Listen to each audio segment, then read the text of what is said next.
Ini langsung Ustaz? Langsung. Iya, monggo langsung aja. Nah, tapi kalau jangan lupa dulu, biasanya ada kita kue atau apa. Monggo Tat. Baik deh. Kasih ya.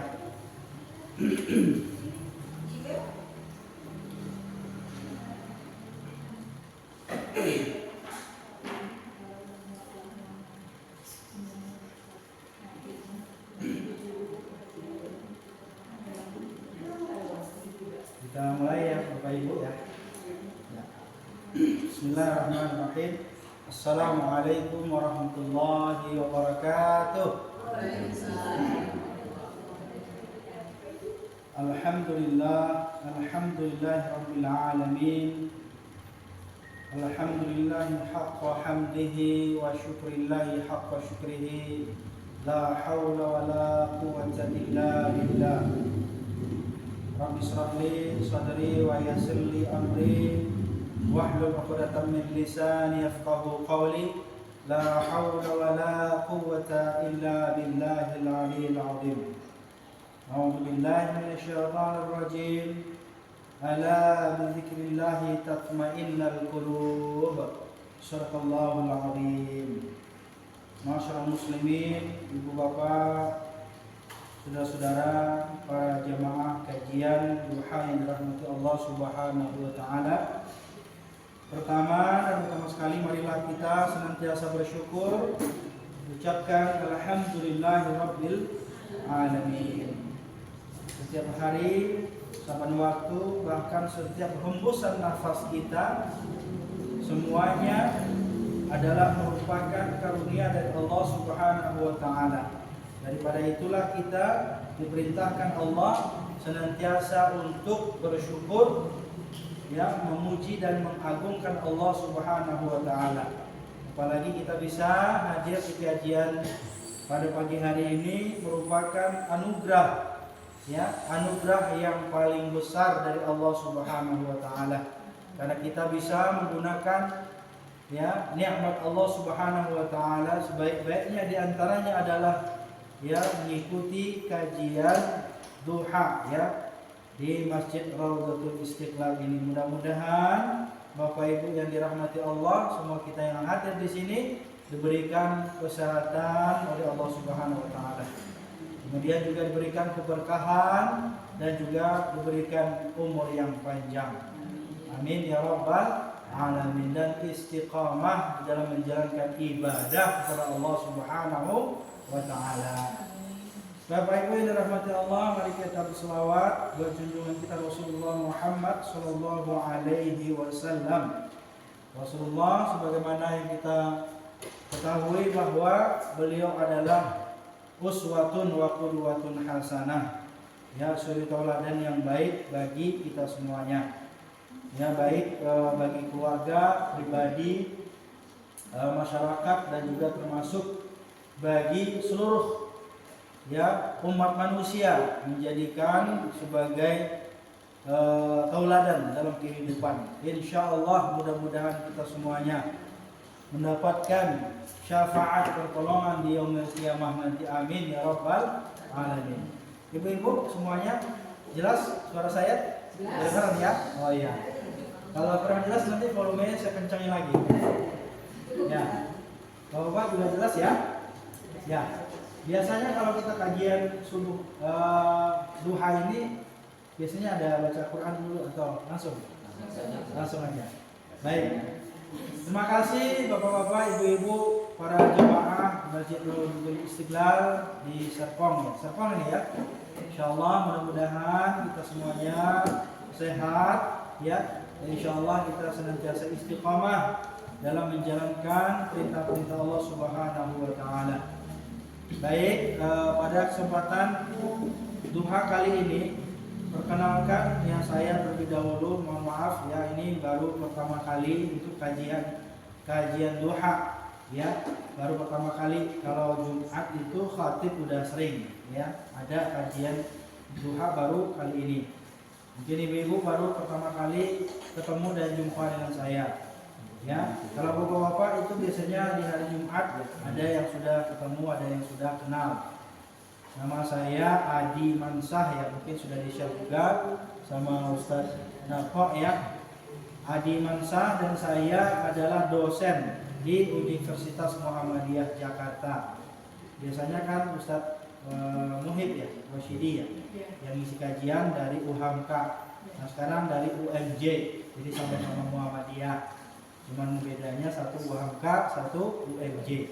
Dan saya alhamdulillah sudah berkeluarga. Nah, keluarga saya, dan saya asalnya dari Padang, Sumatera Barat. Nah, mungkin kalau dari bahasanya agak ada Padang-Padangnya gitu ya. Tapi semuanya kita bakalan jadi orang Padang. Padang Masyar. Ya semuanya kita bakalan ke Padang Masyar ya. Jadi orang Padang semua.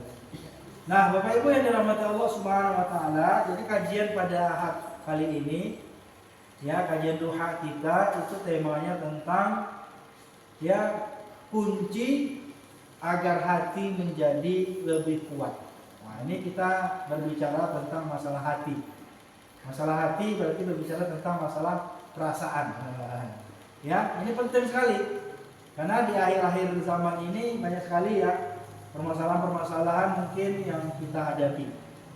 Namun sebelum itu saya ucapkan terima kasih ya kepada DKM Masjid Darul Istiqlal, ya pimpinan Muhammadiyah, cabang ranting ya, dan ibu-ibu semuanya ya, warga yang ada di sini, dan termasuk juga jamaah-jamaah Majlis Ta'lim ini atau kajian duha ini, dan spesial juga bagi bapak-bapak yang di depan.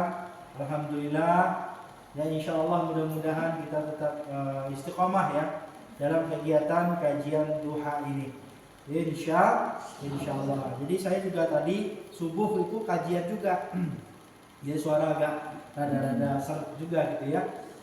Kajian Ahad subuh di Masjid At-Taqwa kampus Universitas Muhammadiyah Jakarta. Ya, sampai jam 6 kurang lah ya. Jam 6 habis itu langsung saya gas full menuju Masjid Raudhatul Istiqlal ini. Saya senang dan bahagia sekali. Walaupun mungkin sedikit jauh ya, tapi karena pagi itu cepat nyampainya. Biasanya itu bisa berjam-jam sampai sini ya. Kalau apalagi jam maghrib itu, jam macet itu luar biasa. Tapi alhamdulillah saya dengan senang hati dan bahagia bisa bersama ibu dan bapak pada kajian duha kali ini. Mudah-mudahan apa yang saya sampaikan ini bisa berkenan di hati bapak dan ibu. Jadi kita pada pagi hari ini berbicara tentang ada 5 kunci agar hati menjadi lebih kuat. Nah pertanyaannya ya, bagaimana dengan suasana hati kita saat ini? Bagaimana dengan suasana perasaan kita saat ini? Apalagi di akhir-akhir pekan ini ya. Apalagi kalau di akhir bulan itu lebih terasa itu. Perasaan hati kita itu nggak karuan, campur aduk gitu. Apalagi di akhir semester gitu ya. Nah, awal semester akhir dan menjelang awal semester pasti ibu-ibu ya, khususnya gitu ya, pasti deg-degan gitu ya.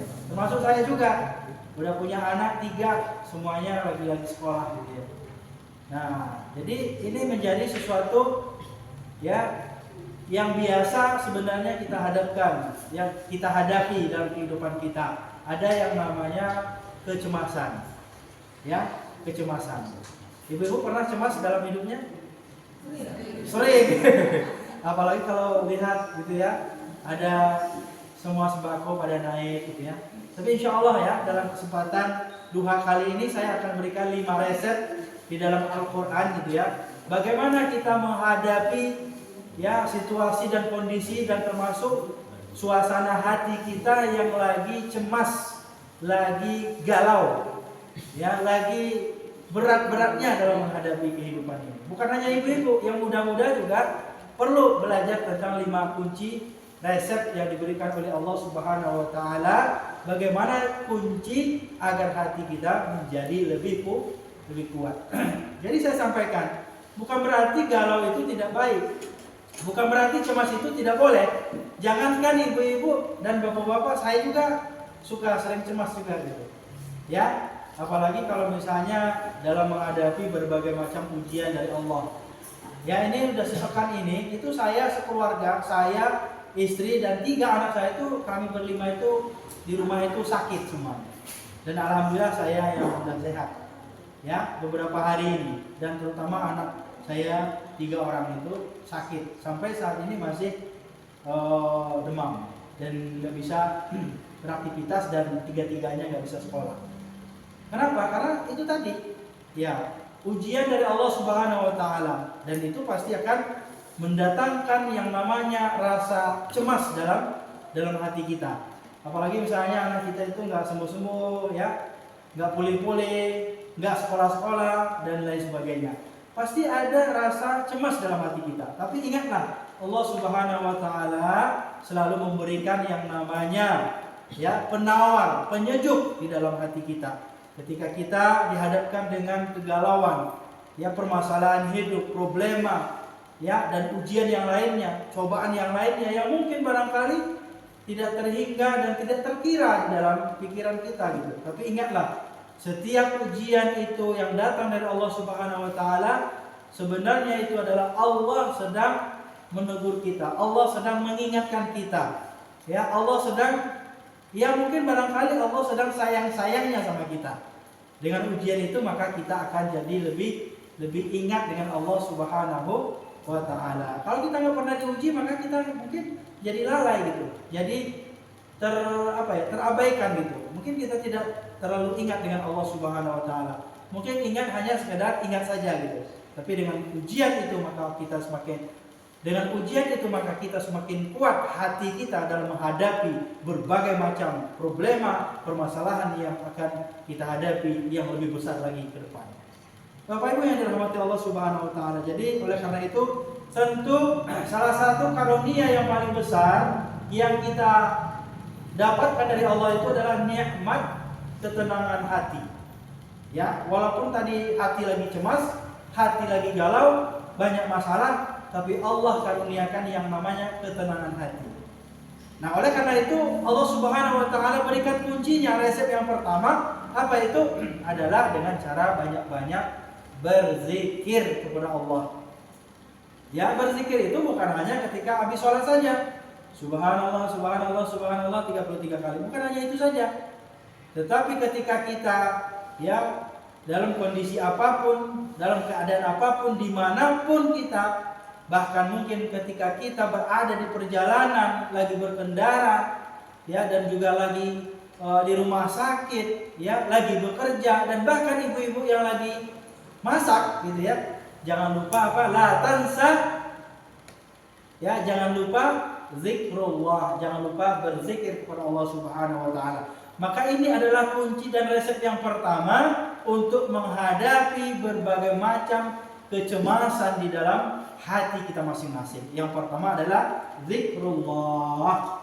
Dan zikir kepada Allah Subhanahu wa taala ini adalah amalan yang paling mudah. Yang paling mudah dan paling ringan kita lakukan. Ya nggak perlu pakai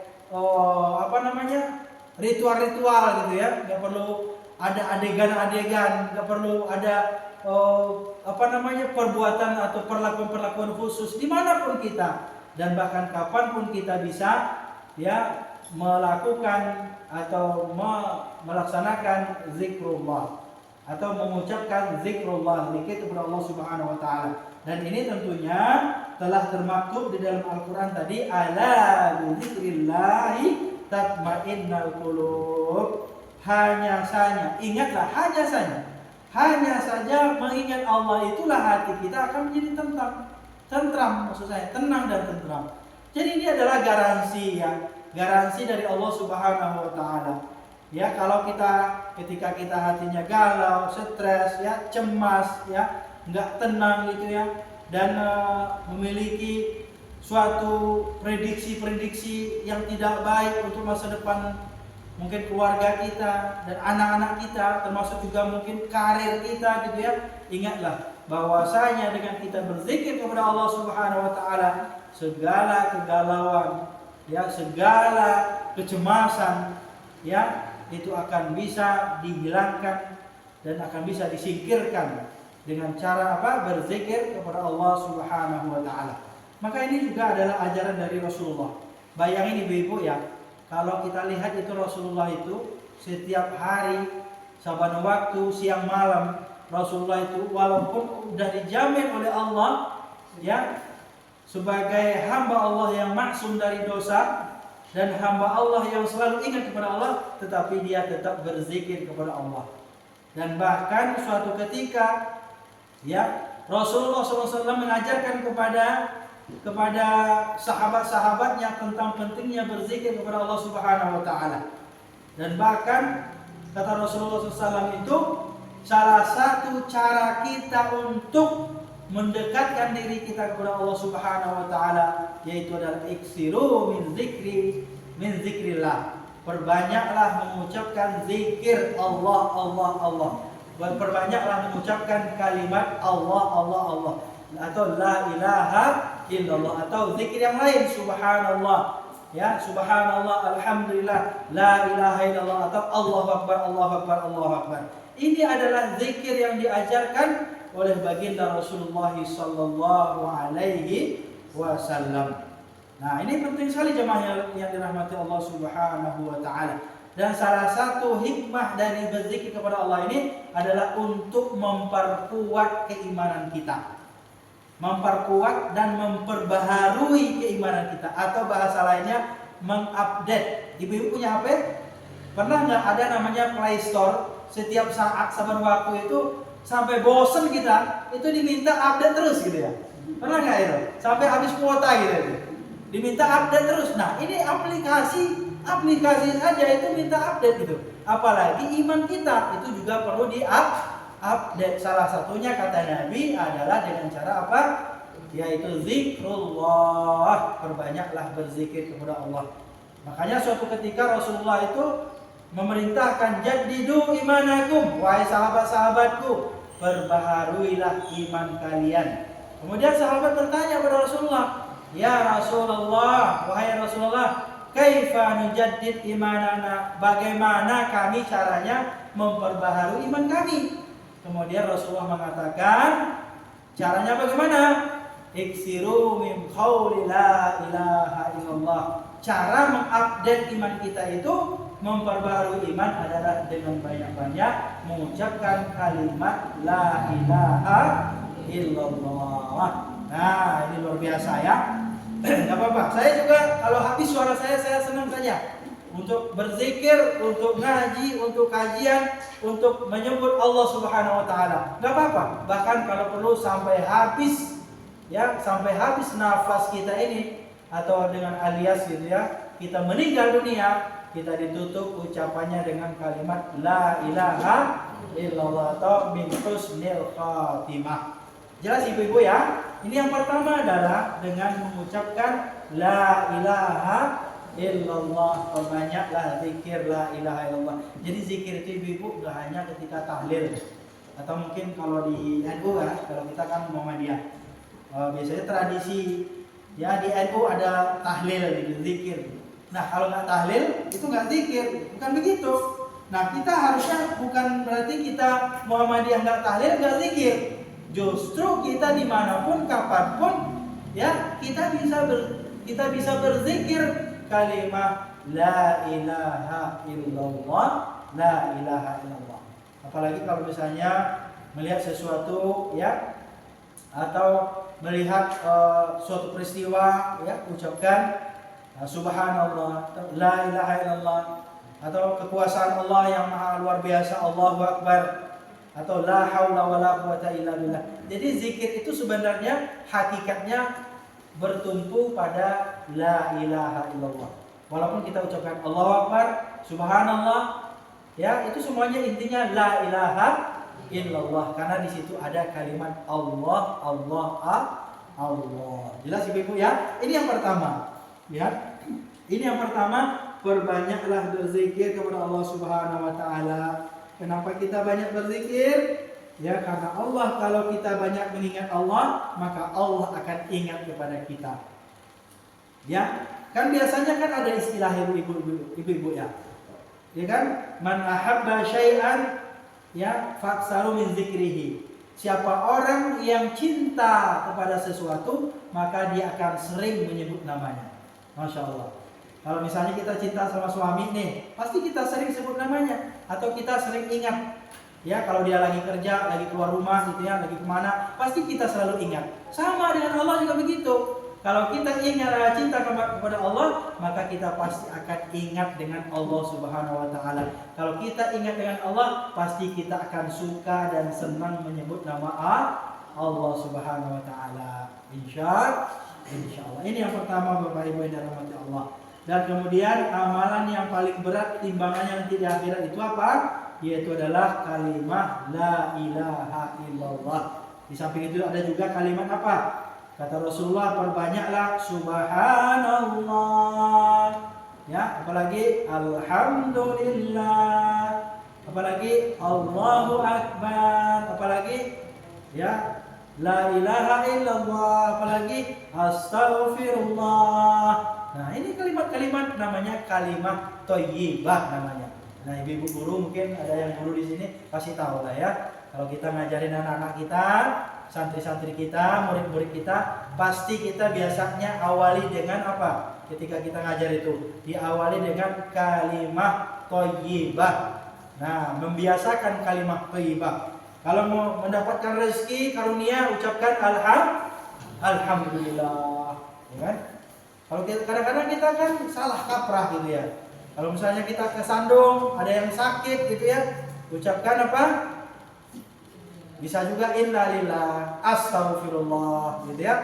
Jangan kesandung bujuneh gitu ya. Atau misalnya ada juga yang suka latah gitu ya. Nah, ganti kelatahanmu ibu-ibu gitu ya dengan ucapan la ilaha illallah, astaghfirullah. Bukan dengan kalimat-kalimat yang tidak bermanfaat. Ini yang pertama. Nah, oleh karena itu Rasulullah SAW juga mengatakan dalam hadisnya, perumpamaan orang yang berzikir kepada Allah Subhanahu wa taala dengan orang yang tidak berzikir ibaratkan seperti antara perumpamaan orang yang satunya hidup dengan orang yang satunya mati. Ibu-ibu, kalau kita lihat misalnya ada orang mati, ada orang hidup. Apa perbedaan di antara keduanya? Ada yang bisa jawab? Ini satu hidup, ini satu mati. Ada ruhnya. Kalau orang hidup ada ruhnya. Bukan hanya ruh saja, bisa bergerak, bisa bersuara, bisa melakukan sesuatu. Kalau orang mati, orang udah wafat, nggak bisa bergerak, nggak ada ruhnya ya, nggak bisa ngomong, nggak bisa bicara, nggak bisa ngelakuin apa-apa. Nah, ini perumpamaan orang yang berzikir diibaratkan kata Nabi seperti orang yang hidup. Artinya apa? Ada pergerakan, ada aktivitas. Sementara orang yang berzikir sama hanya seperti orang yang mati. Artinya apa? Nggak ada pergerakan.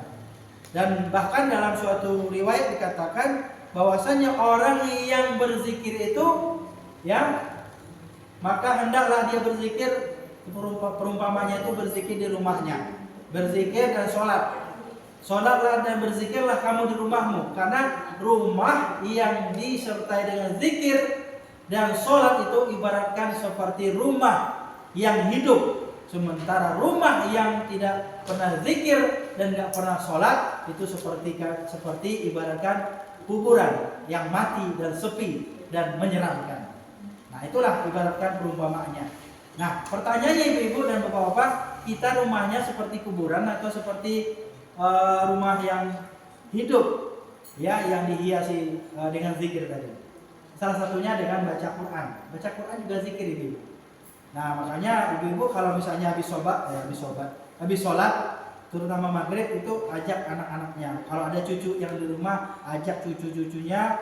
Yuk kita anak-anak dan cucu-cucu kita membaca Al-Qur'anul Karim. Baik, Bapak Ibu dan rahmatullah subhanahu wa ta'ala, ini yang pertama sudah jelas ya. Maka jangan sampai kita biarkan hati kita mati.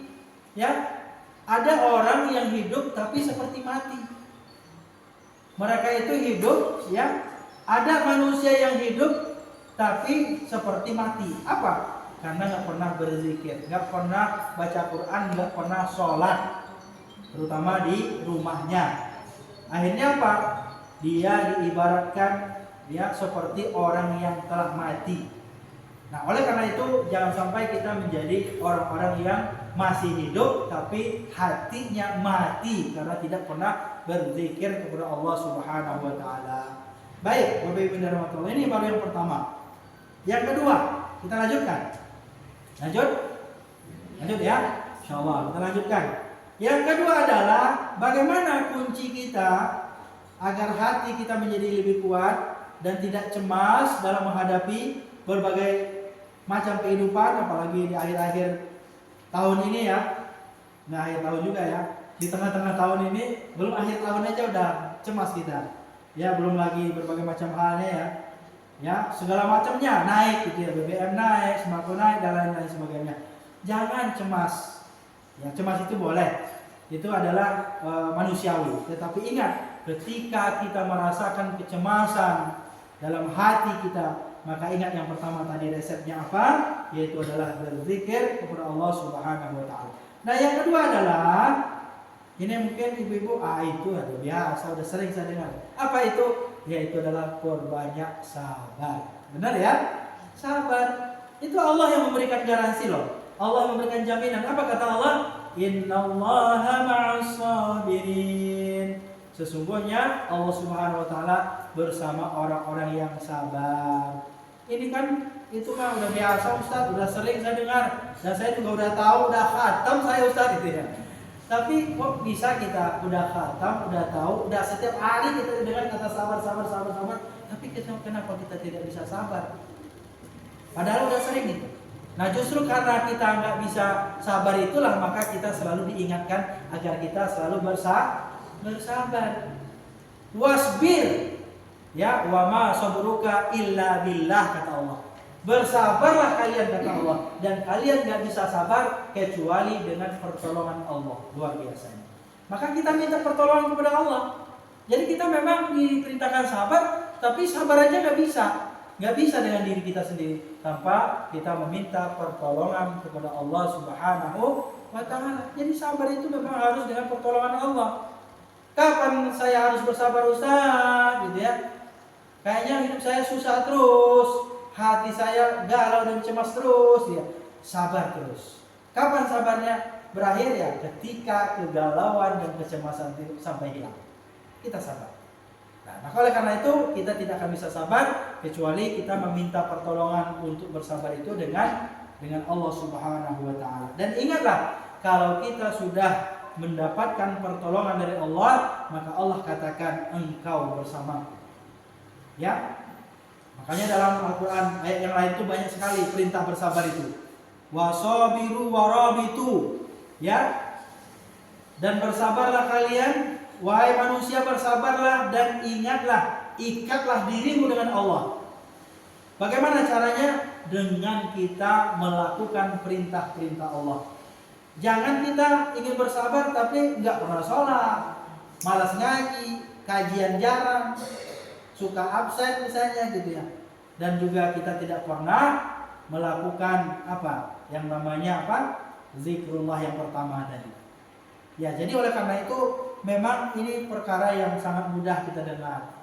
Kata-kata sabar itu mudah, ringan kedengarannya itu. Saya juga kadang-kadang saking ininya bosan juga dengan sabar itu. Kenapa? Karena banyak orang memberikan nasihat itu pasti awalnya adalah bersabar. Benar nggak? Sabar ya Pak ya, sabar ya Pak ya. Ya kan, di PHK sabar ya. Ya, gaji tunjangan nggak turun sabar ya. Honor gaji nggak dibayarkan nggak turun sabar ya. Sabar terus. Kapan sabarnya? Ya sampai honor itu turun gitu ya. Kapan sabarnya? Ya sampai kita mendapatkan gaji itu. Ini saya pengalamannya karena saya punya rumah tahfiz dan punya yayasan dan ada sekolah tahfiznya juga. Punya lembaga pendidikan Quran juga, dan insya Allah sebentar lagi juga ngurus izin ada TK dan sekolahnya SD. Itu luar biasa. Kita menghadapi berbagai macam ya ujian, ya apalagi di awal-awal pembukaan untuk rumah tahfiz itu, ya. Bahkan ada yang mencemoohkan, yang merendahkan, membuli gitu ya. Ya, karena apa? Karena kita menebang puluhan ya kelapa sawit untuk dijadikan lahannya itu nanti jadi yayasan atau sekolah gitu. Ada yang macam-macam yang ngomongnya buat apa bikin sekolah yang tidak menghasilkan gitu. Buat apa sekolah yang ada duitnya gitu ya. Buat apa bikin sekolah yang mungkin tidak bisa memberikan penghidupan gitu. Tidak bisa memberikan pemasukan atau gaji, sementara kelapa sawit yang udah pasti kenapa ditebangin gitu kan. Nah, saya sederhana saja jawabannya.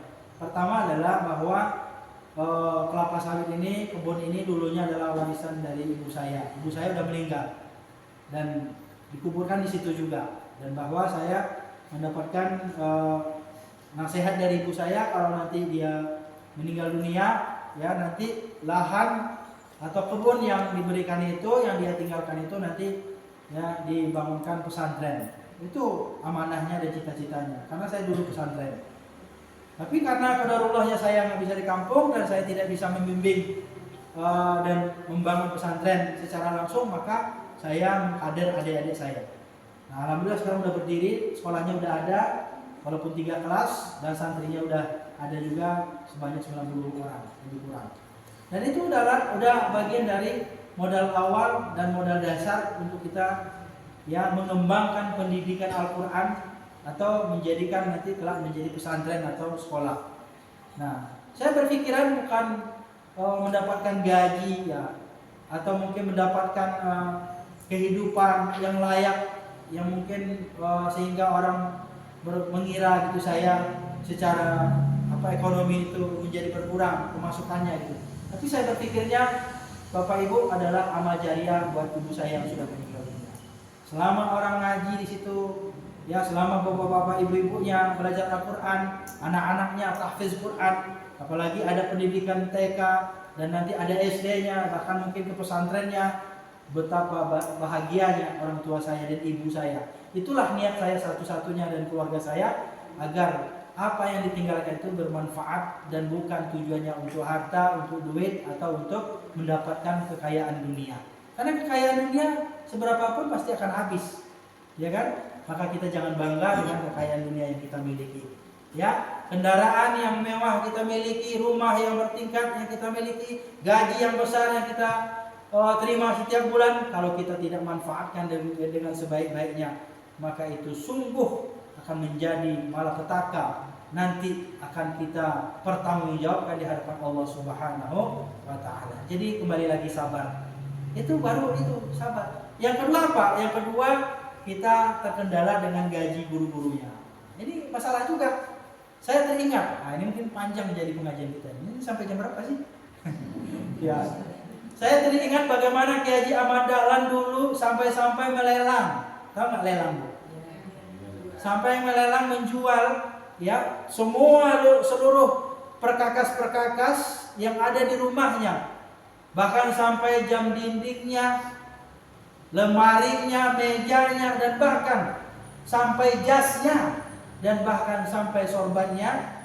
Dalam satu kisah diceritakan itu, Kiai Haji Ahmad Dahlan itu melelang, dijual semuanya, ya, dikumpulkan saudagar-saudagar di kala itu, jamaah-jamaahnya dilelang. Kayak ini saya misalnya nih, tuh yayasan saya nih, pesantren saya. Kenapa? Karena udah 3 bulan gaji guru di sekolah Muhammadiyah belum dibayarkan. Akhirnya inisiatifnya Kiai Haji Ahmad Dahlan, dilelanglah semua pakaian-pakaian ya yang bisa berharga, yang memiliki harga, kemudian meja, bangku, semuanya. Ya, bahkan juga ada perhiasan istrinya, ya kan? Itu luar biasa, dilelang. Tujuannya apa? Kaget itu masyarakat dikumpulkan. Kenapa wahai kau Kiai Haji Ahmad Dahlan? Ya, mengumpulkan kami. Ada apa gerangan? Kenapa? Apa yang terjadi? Wahai sahabat-sahabatku, wahai jamaah pengajianku, kita saat ini sedang kehabisan kas, bahwa sekolah Muhammadiyah sudah 3 bulan tidak bisa menggaji para guru-gurunya. Sekarang ingin saya lelang semua barang-barang yang berharga di rumah saya. Bayangkan itu jamaah yang dirahmati Allah Subhanahu wa Ta'ala. Ya, begitu luar biasanya pengorbanan Kiai Haji Ahmad Dahlan. Ya kalau saya sih alhamdulillah nggak sampai ngelelang mobil, ngelelang baju, sampai ngelelang ini enggak gitu. Tapi memang saya gitu ya, dan adik-adik saya, keluarga saya, dan bahkan adik saya yang mengelola tadi itu mengutamakan gaji guru-guru daripada gaji untuk dirinya sendiri. Bahkan dia sendiri yang mengelola pesantren itu, dia sampai-sampai tidak mendapatkan gaji gitu. Yang penting gaji guru-gurunya itu bisa terpenuhi. Kembali lagi ke kisah Haji Madahlan tadi. Bayangkan itu, luar biasa. Kemudian semuanya sudah terjual, ketika lelang itu tidak ada satu pun di antara orang yang membeli barang-barang Haji Madahlan itu yang membawa pulang barang yang sudah dibeli itu. Kemudian sahabat-sahabatnya, jamaahnya bertanya, Haji Madahlan, kenapa engkau Haji Madahlan bertanya pada jamaahnya, wahai para jamaahku, kenapa engkau tidak membawa barang-barang yang sudah engkau beli? Bukankah ini sudah menjadi hakmu gitu? Kemudian apa kata jamaahnya? Para jamaahnya menjawab, wahai Haji Madahlan, kami tidak mau ya membiarkan engkau berjuang sendiri. Masya Allah. Saya tuh kalau ketika menceritakan itu kadang-kadang pengen nangis itu. Ya, bayangkan itu kemuliaan hati daripada santri-santri ya di kala itu, terutama majelis kajian dari Haji Madahlan itu, dari saudagar itu, tidak ada satupun yang membawa barang itu. Kemudian apa? Terkumpullah semua uang dan kemudian dibayarkanlah gaji untuk guru-guru Muhammadiyah di saat itu. Bayangkan. Saat ini apakah masih ada gitu? Kalau masih ada guru-guru gaji yang belum gaji guru yang belum terbayarkan di sekolah Muhammadiyah, sungguh kita menjadi orang-orang yang terlalu. Coba lihat sekarang berkat perjuangan Haji Madahlan sampai saat ini, sekolah-sekolah Muhammadiyah, kampus-kampus Muhammadiyah gitu. Maka itulah peran pimpinan itu harus berpikir bagaimana mensejahterakan guru-gurunya. Jangan sampai kita menzolimi daripada hak-hak guru-gurunya. Nah, ini PR kita semuanya, termasuk saya juga. Saya kan berprofesi sebagai dosen dan juga saya sebagai pimpinan juga di prodi. Jadi berpikir bagaimana kesejahteraan. Nah, ini Raja Mahendra rahmati Allah Subhanahu wa taala. Haji Madahlan tidak pernah berpikir ya dia ingin mensejahterakan, ingin besar sendiri dan ingin kaya sendiri. Enggak pernah. Coba ibu-ibu catat berapa sih kekayaan Haji Madahlan? Harta pribadinya enggak ada kan? Nah, bayangkan sekarang banyak loh. Mungkin pimpinan-pimpinan Muhammadiyah itu yang kehebatannya luar biasa, ya, kekayaannya yang luar biasa. Ya nggak apa-apa sih, nggak kaya itu bagus supaya tidak berpikir duit lagi kan gitu ya. Tapi kekayaan itu tidak hanya cukup kekayaan buat pribadi, tetapi bagaimana kita sebagai pimpinan kita juga harus bisa membantu meringankan beban-beban daripada jamaah-jamaah kita. Luar biasa.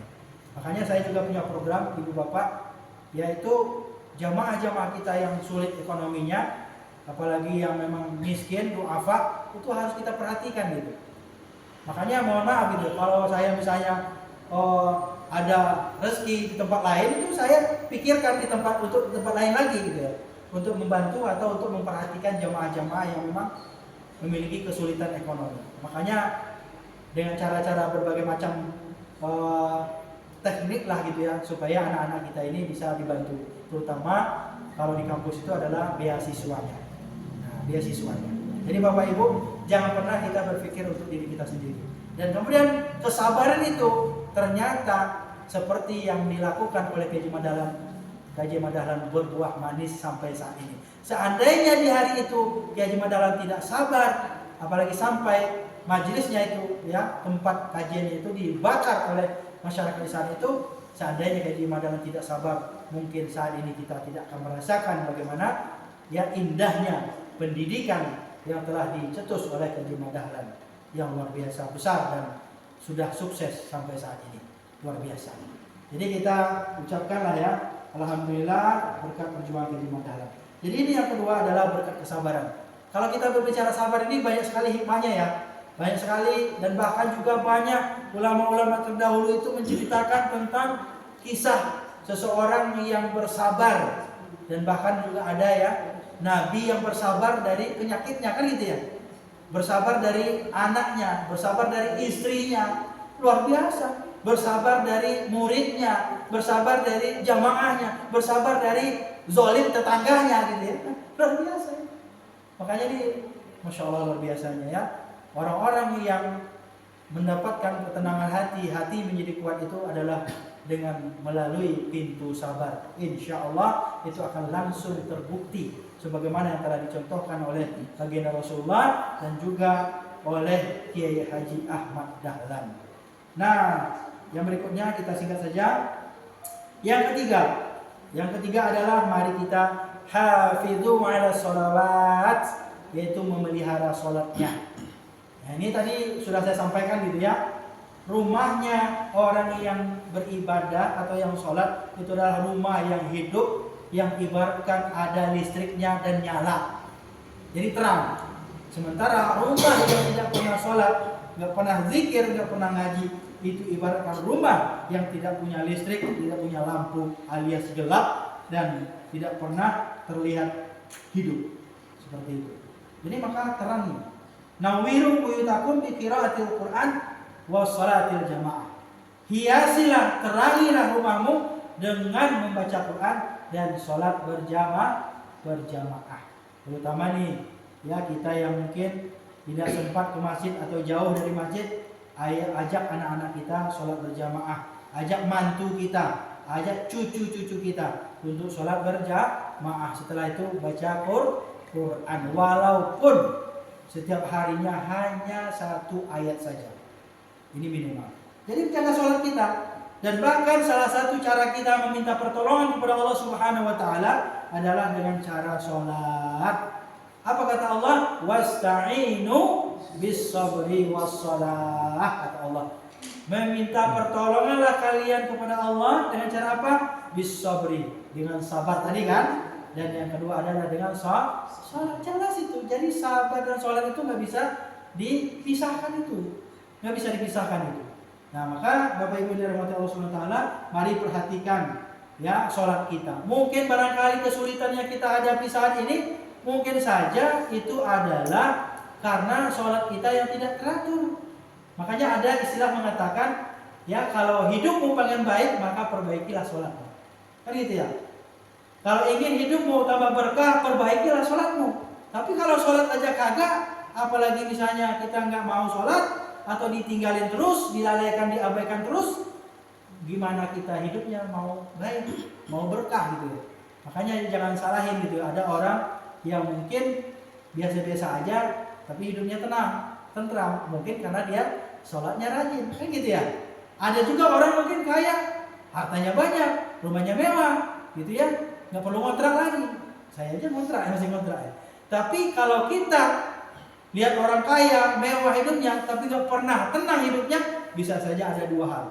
Pertama, mungkin karena dia melalaikan ibadahnya, sholatnya kepada Allah. Yang kedua, mungkin karena dia pelit. Akhirnya orang gak senang sama dia. Ya kan? Saking pelitnya itu, Bu, depan rumahnya, jalan raya itu ditutupin itu.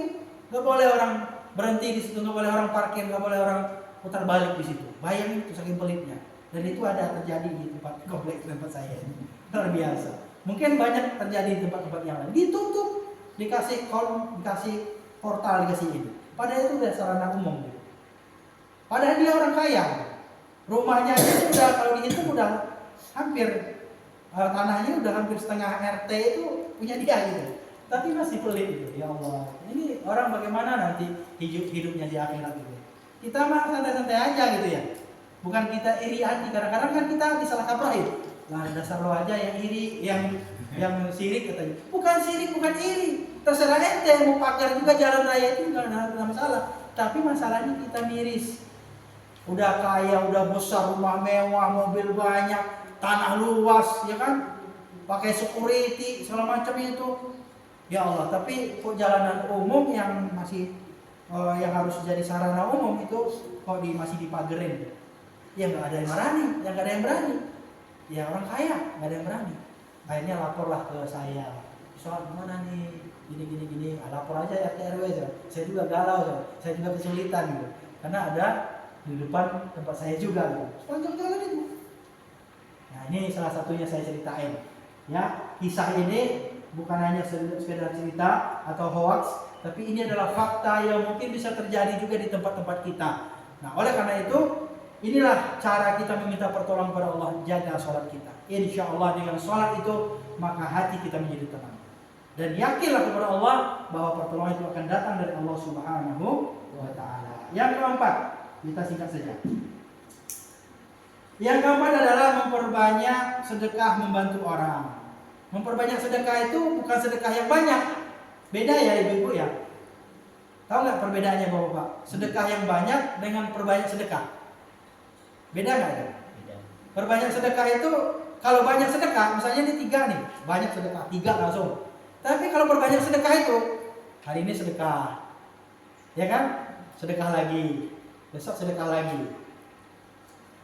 Kira-kira bedanya apa? Yang satu banyak sedekah, tapi sekali doang, banyak. Nah sementara yang kedua itu perbanyaklah sedekah. Perbanyak sedekah itu nggak mesti harus jumlahnya banyak, tentu sesuai dengan kemampuan kita.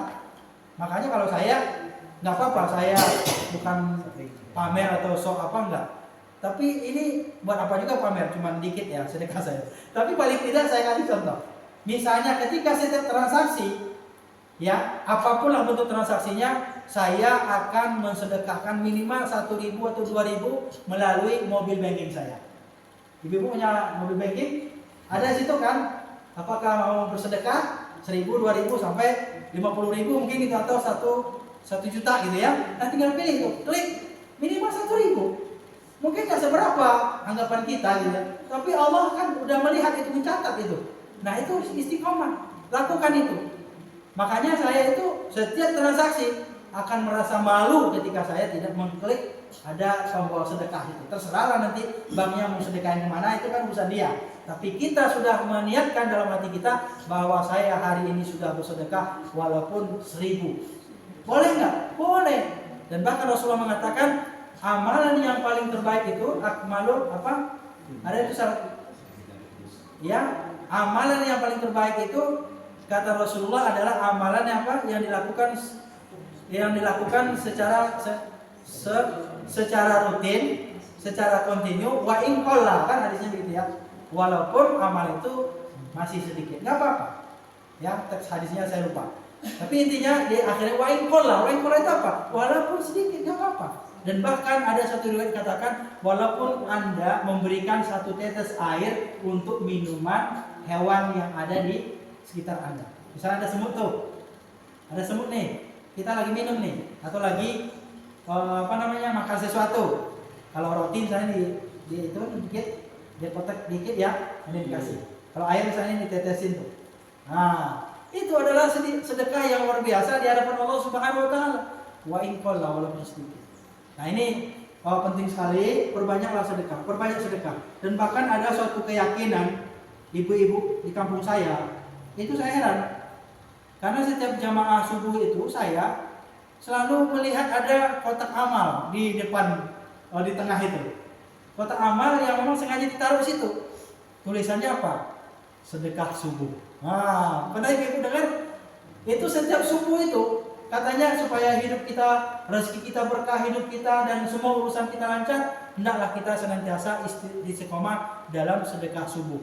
Sebenarnya nggak ada juga dalil khusus sedekah subuh, tapi maksudnya ini tadi memperbanyak sedekah, cuman waktunya setelah subuh, kan gitu ya. Dan itu tempatnya adalah waktu-waktu yang mustajab juga kalau kita berdoa dan melakukan ibadah, salah satunya bersedekah. Nah, walaupun 1.000 tadi nggak apa-apa. Saya juga karena melihat terinspirasi juga. Jadi setiap ini masih di kampung ya. Jadi setiap subuh itu saya pasti nyiapin. Nah itu pun juga begitu. Dan luar biasanya itu sedekah subuh itu bisa dimanfaatkan untuk salah satunya adalah untuk membantu jamaah-jamaah kita. Misalnya di antara kita nih yang kesulitan ekonomi, yang beras aja nggak ada di rumah, itu kita bantu dari sedekah subuh tadi. Tujuannya untuk kita lagi jamaah tadi membantu orang-orang yang kesulitan secara ekonomi. Dan luar biasa, bisa terkumpul berjuta-juta itu 1 bulan. Bayangkan itu, mungkin kita 1.000, 2.000, tapi ada orang yang dermawan, bahkan ada yang ngasih 100.000, bayangin itu. Kalau 10 orang saja yang dermawan 100.000 ngasih, berarti sudah 1 juta. Bayangkan itu Bapak Ibu yang dirahmati Allah. 1 juta, ya 1 juta 1 hari, logikanya ya, ini kalau hitung-hitungannya, kali 30 hari, 30 juta, bayangkan itu.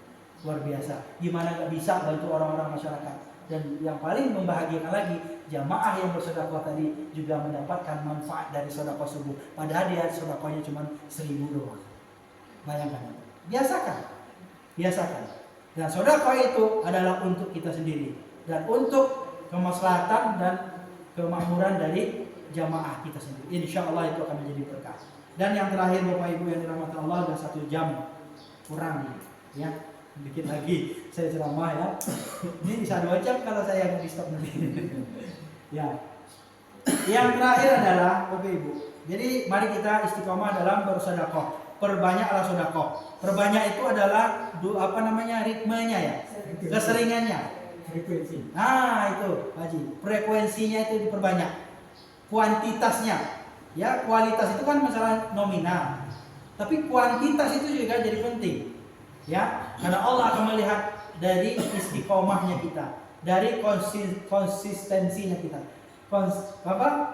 Konsistensi kita ya. Konsisten nggak kita? Susah ngomongnya. Belibet gitu ya. Mungkin belum sarapan kali.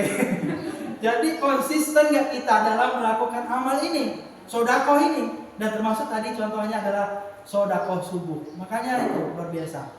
Ya. Nah, tapi ada satu lagi, sedekah tidak selamanya harus uang, Bapak Ibu. Benar ya?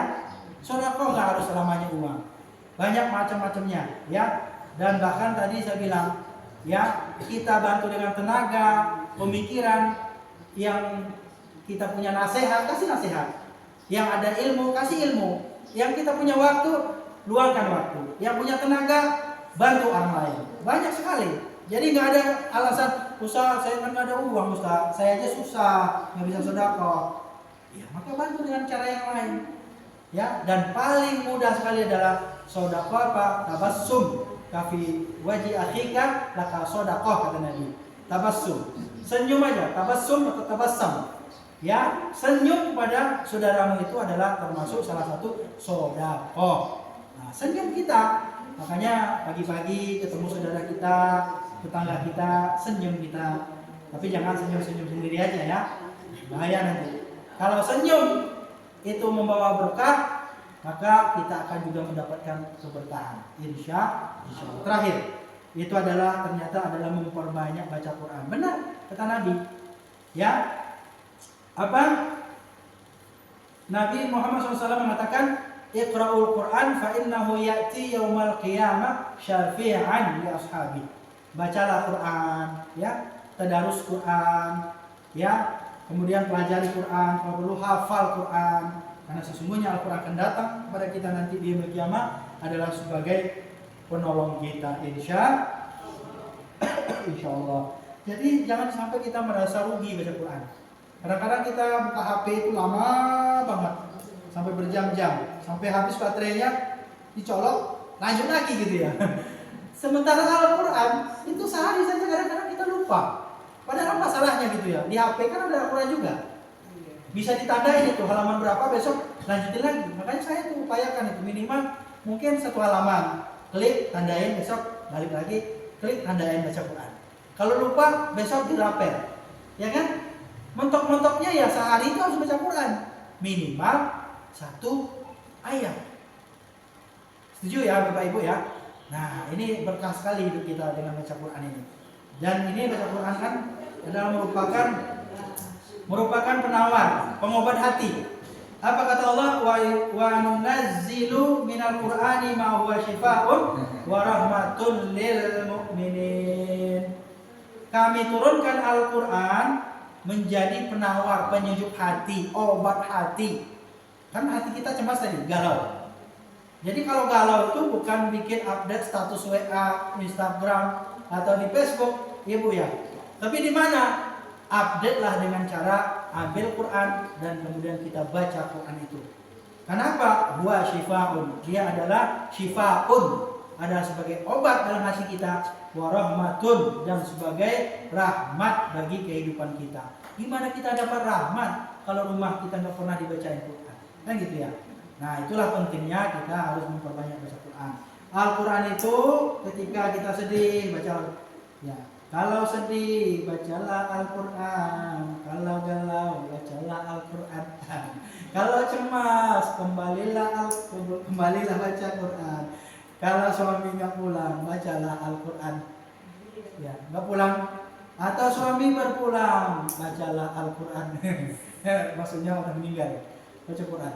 Jadi baca Quran. Dan baca Quran ini tidak akan pernah merugikan kita. Karena Al-Quran itu dia adalah sebagai obat. Dan kemudian ingatlah bahwa Al-Quran juga dapat sebagai sarana kita untuk berinteraksi dengan Allah. Karena itu adalah kalamullah, firman Allah. Jadi kalau kita ingin chatting dengan Allah, caranya baca Quran. Itu chatting, itu komunikasi kita itu. Melalui ayat-ayat Al-Quran itu adalah cara kita yang sangat praktis berkomunikasi dengan Allah Subhanahu wa Ta'ala. Bapak Ibu yang dirahmati Allah, barangkali ini saja yang dapat saya sampaikan. Sudah 1 jam lebih kurang. Ya, mudah-mudahan ini barokah ya.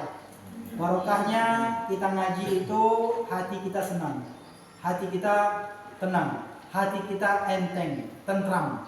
Ya, kalau orang nggak pernah ngaji itu pasti akan galau. Kenapa? Karena nggak pernah hatinya disirami dengan ayat-ayat Al-Quran, dengan nasihat-nasihat.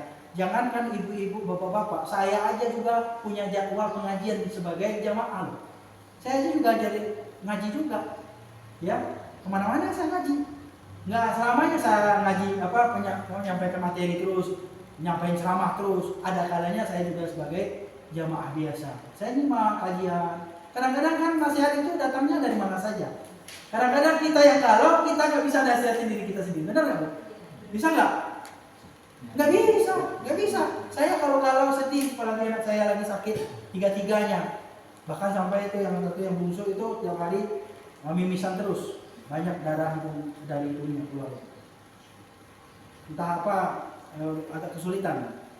Kalau dirawat, nggak ada yang jagain. Istri saya fobia rumah sakit, apalagi melihat darah itu. Nggak ada yang jagain. Karena yang sakit tiga-tiganya masalahnya. Masa 3 satu ruangan itu isinya kita semua kan gitu ya. Kemudian juga kita memang, saya maksudnya, itu sekeluarga memang nggak pernah yang namanya sakit itu dirawat. Separah apapun. Saya minta pertolongan Allah dan berobat, beli obat. Karena memang di kampus ada dokter, saya telepon. Bu dokter, tolong kasih resep.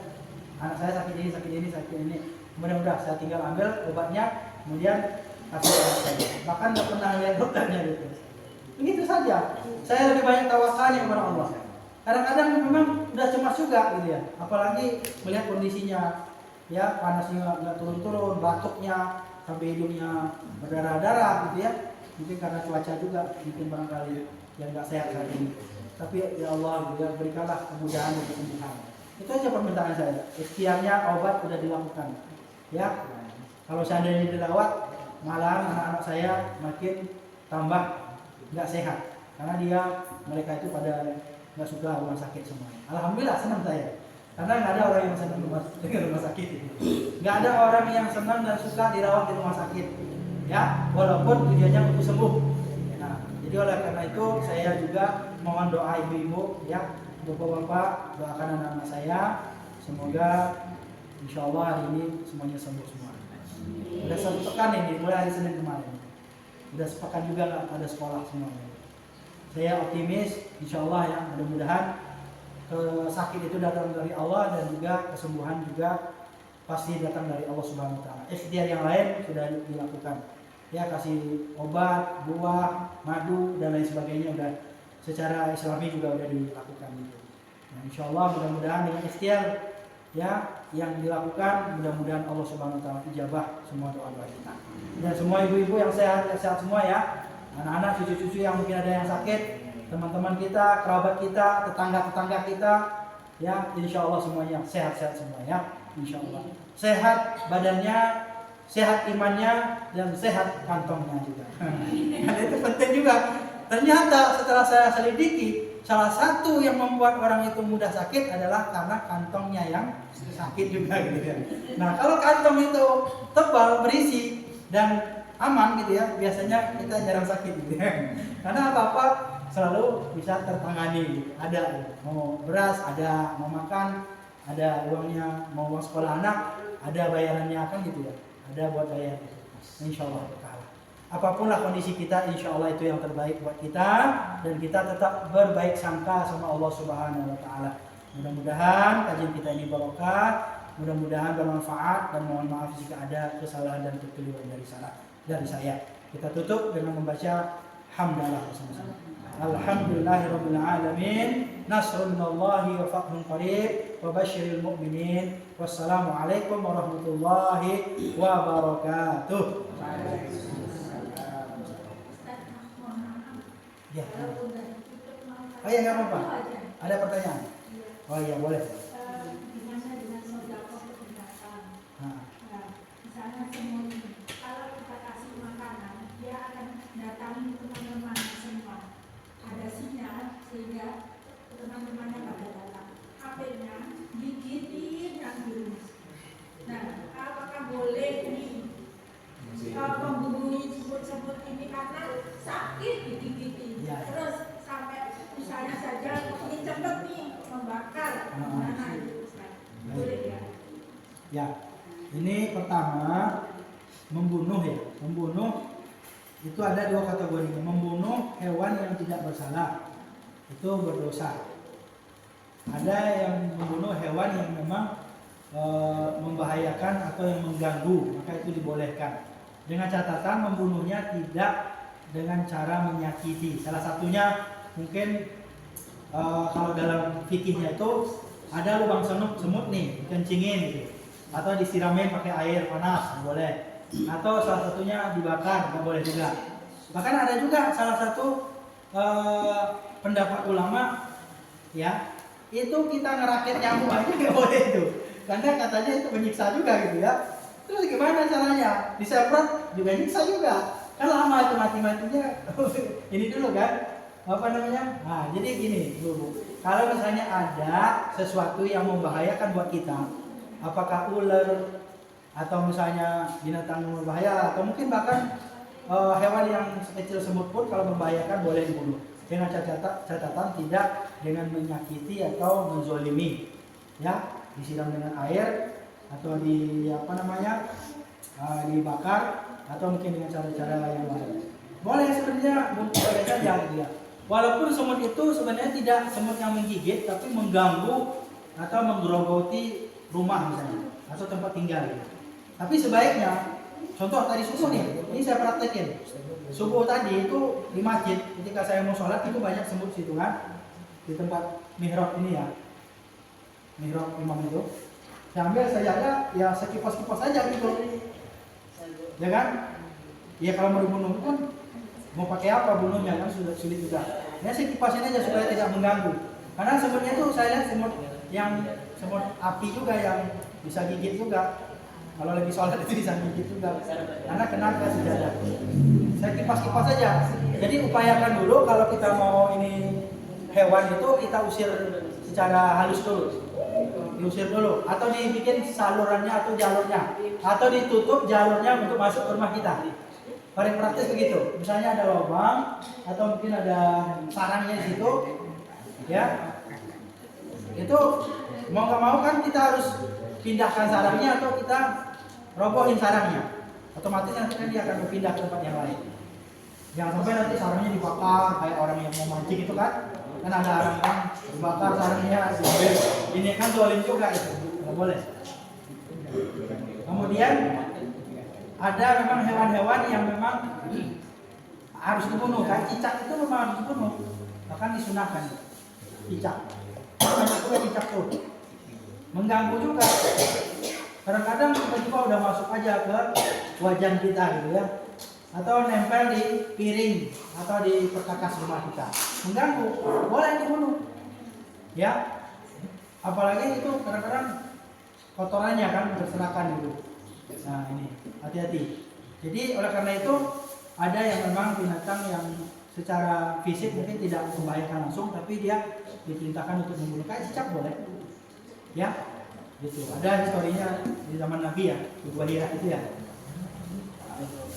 Kemudian apa lagi? Ya itulah kira-kira ya. Tapi jangan sampai nanti karena ada kambing orang ganggu tanaman kita, akhirnya dibunuh gitu. Ada kejadian di Jawa ya. Itu kebunnya diacak-acak sama kambing. Kambing apa itu? Sapi ya. Itu diracun itu sapi orang itu. Mati semua kan? Nah itu kan zalim juga. Tidak sebanding gitu ya dengan dengan sayuran yang dimasak kambing kemudian kambingnya kita racuni. Itu berarti kan kita udah berniat untuk menzolimi ternak orang atau peliharaan orang lain. Nggak boleh. Ayam misalnya sama juga, ya karena gangguin terus datang ke pekarangan kita, dibikinlah gitu.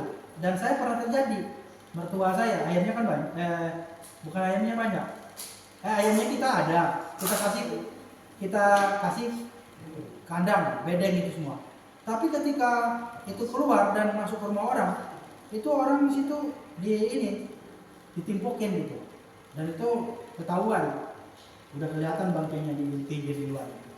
Jadi kita juga yang punya ternak memang kita harus wajib jangan dibiarin berkeliaran. Ya kita harus punya adab dalam dalam memelihara ternak atau peliharaan. Jadi kalau mertua saya itu kasih pagar ya sekeliling, kasih pintunya kecil, ya kan? Kalau dia keluar dia masuk lagi situ.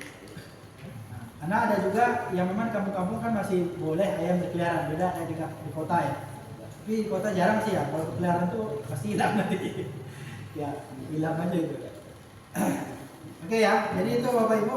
Ada lagi yang lain? Mungkin mohon maaf kalau jawabannya kurang tepat, tapi itu memang ada dalilnya.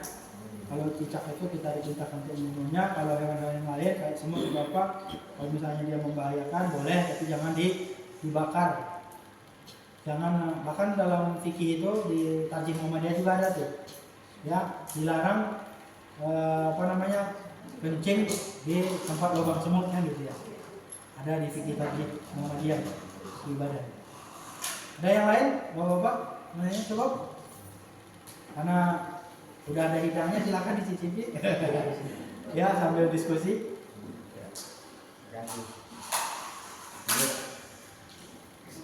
Oh iya.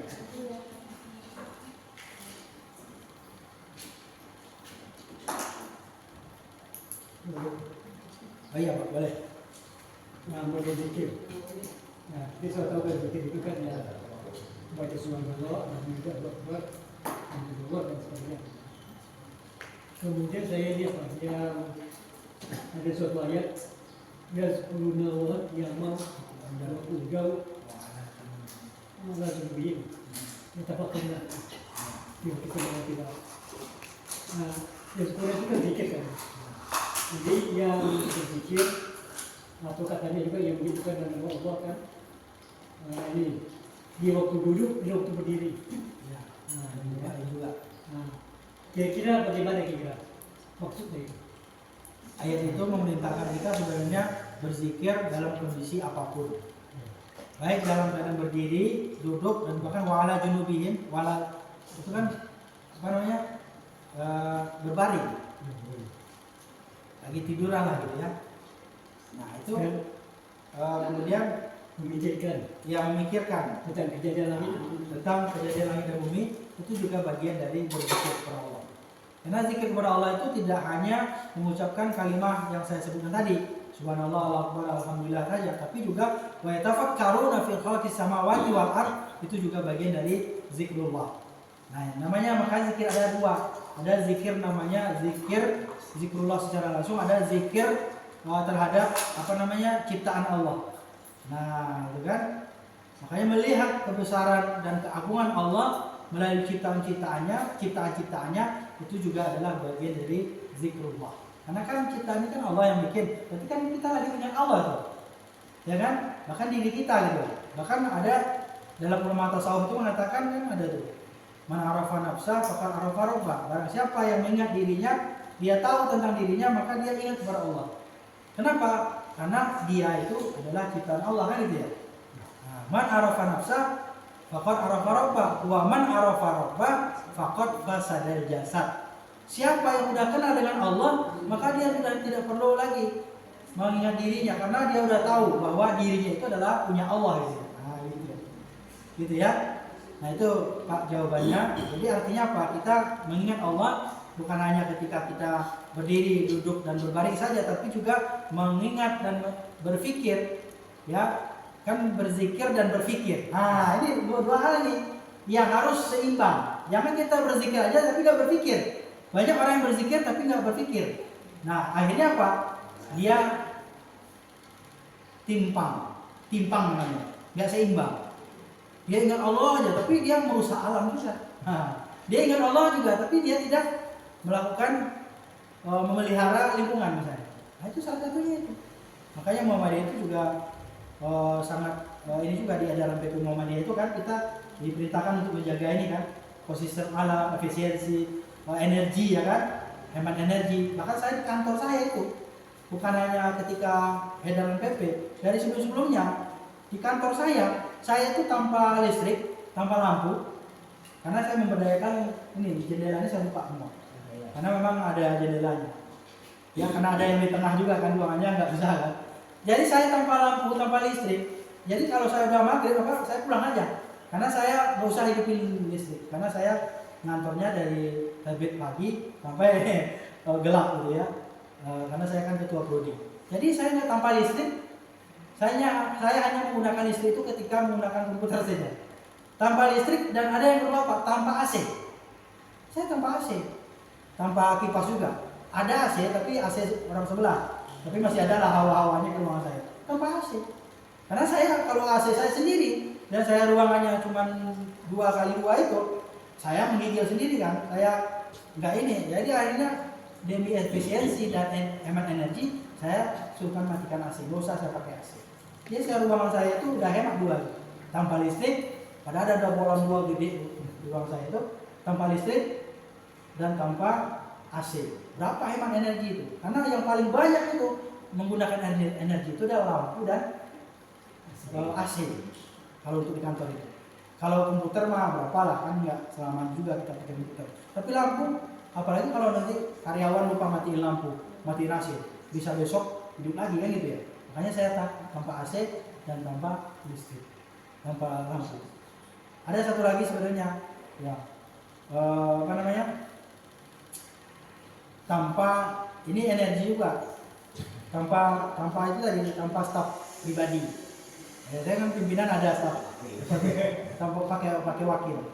Saya nggak pakai wakil, jadi saya kerja sendiri. Bahkan kalau saya habis minuman, ada sih yang office boy-nya itu kan, tapi saya ambil sendiri. Walaupun agak jauh jalannya ngambil minum, saya energi sendiri. Tanpa harus nyuruh orang ngambil, itu energi juga. Hemat energi dan efisiensi juga. Tanpa merepotkan orang lain. Kadang-kadang kan gitu ya, kalau kita dosen, apalagi udah pimpinan, kan kopi ini, kadang 10 kali sehari kopi ya. Minum apa segala macam, beliin makan, saya nggak pernah itu. Kecuali dia yang nawarin sendiri, itu pun kadang-kadang saya tolak. Kalau saya bantu pun, saya traktir dia makan gitu. Hampir saya nggak pernah itu nyuruh-nyuruh OB atau itu untuk beliin makan. Tapi kalau teman sebelah itu tiap hari kita beliin makan tuh, saya aja capek dengarnya gitu ya. Harus ngidangin makan pimpinan tiap hari, walaupun itu memang kerjaannya kan gitu ya. Tapi ya itulah namanya efisiensi, hemat energi, dan kita sendiri juga butuh ini kan olahraga juga itu.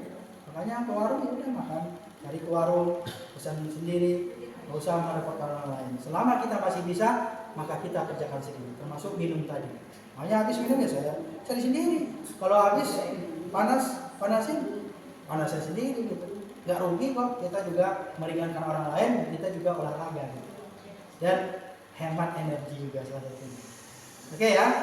Kadang-kadang kalau kita kan ya memanfaatkan semua fasilitas. Ya. Kalau saya alhamdulillah. Karena memang itu apa ya? Kita berupaya untuk sehemat mungkin. Terima kasih. Mohon maaf jika ada kekurangan dan kepanjangan. Silakan. Yap.